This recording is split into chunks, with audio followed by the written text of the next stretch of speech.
What's up, YouTube? This your girl Kanisha again, back with another video today. So as you can see by the title and thumbnail, this will be kind of like a little I would say more like a little, I ain't gonna say story time, but just like tips and advice that I have learned being in the food service industry for the length of time that I have been working.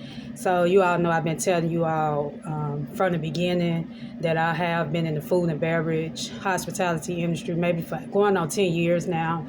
So as a food server, what I have learned is like it's a fun industry, but at the same time I have learned like the good things about it, like far as making drinks. So if you're a person that's trying to get into the industry, it's fun, like far as like learning the proper techniques and the far as the serving part. Like you will have to take a test far as to getting your certifications, because like right now I have had my ABC permit, server permit, going on 5 years now. So it's right now it's time for me to renew the ABC license.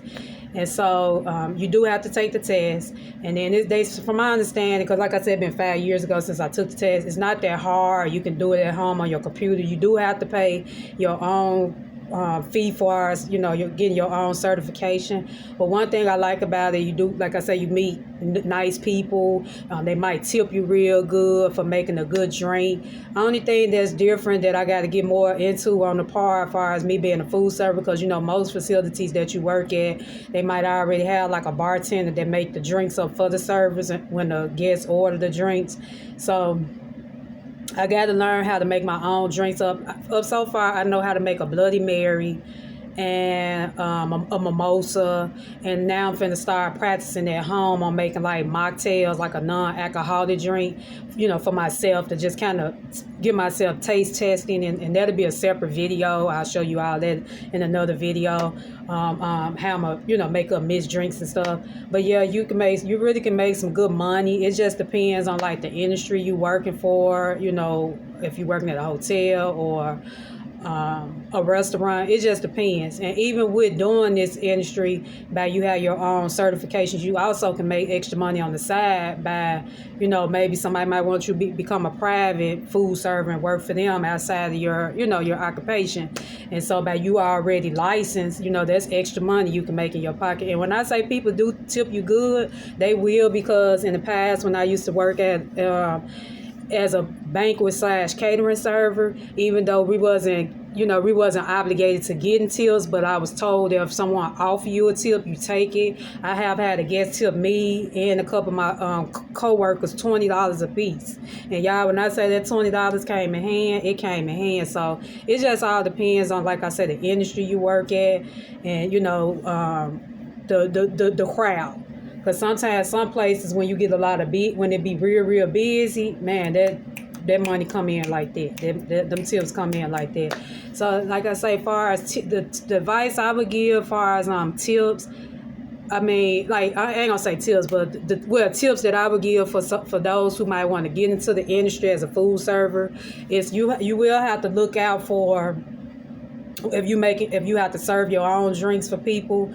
If a person's starting to look like they just intoxicated, because sometimes you might have a guest come in, they sit at the bar and they want to order one drink or two drinks, and then they starting to get, after they order the second drink, and you start seeing them kind of getting all like, talking a little crazy or off the wall talking, kind of hanging around and doing all that.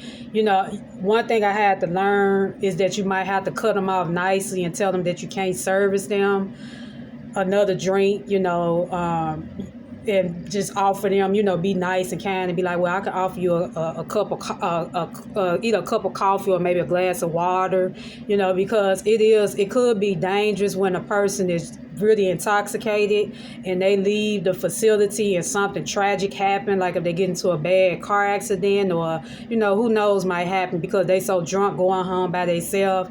And you just never know. Like, you don't want to risk your you losing your license, your ABC license, because that can happen. So most of the time, like when I was working at my first hotel job I was telling you all about, I very seldom get people that really wanted drinks because I was most of the AM server in the morning. So every now and then I might get a person want to drink. I may want to drink at that time in the morning, but really they had stopped serving drinks like after, I think the limit time was like after 9 o'clock. They couldn't get no another drink. I mean, they couldn't get no drink. They really had to wait until like the evening shift came in before, they could get a drink. But every blue moon, the supervisor at the time was like, you can make a drink, but let them, just you. Well, I think it was maybe one or two guests I had. They was like regulars. I just made them a drink, but I had to ask first because you don't want to go over and not follow directions when it come down to serving. Because like I said, you can lose your license. But yeah, it's a good feel. Like I say, you do meet some nice people, and you might meet some people that's be rude to you. But like I say, when you making good tips and good money at it, it's a fun. I think that's why I haven't really left this industry yet, because I just enjoy, I'm a people's person. I enjoy meeting with people, and then I like to chat with people and stuff, and being a good server to them. So yeah, I just want to kind of just come in and mention that about far as like if somebody wanted to get into in this industry as a server or catering server, what to look out for. Like I say, you will have to take that test and get certified, and then they might have you take a class also far as like, I guess basically depending on where you work at, they'll train you on how to make the mixed drinks. Because like I say, even with me, I probably don't know how to make 2 or 3 drinks or 4 the least, but most time I'm on YouTube a lot, getting my knowledge in on how I want to make mixed drinks and stuff. And with this job that I'm about to start now, they're gonna have like a book already for you, and they have like a recipe book to show you, the techniques and how to make the drinks. So that's a good thing. So, but yeah, I ain't gonna hold. I just wanted to just kind of come in and just chat about, the good things about being a server and what to expect for. I really just was just giving y'all a little heads up on like little information that I have learned in this industry. But yeah, you all have a great one. Bye bye.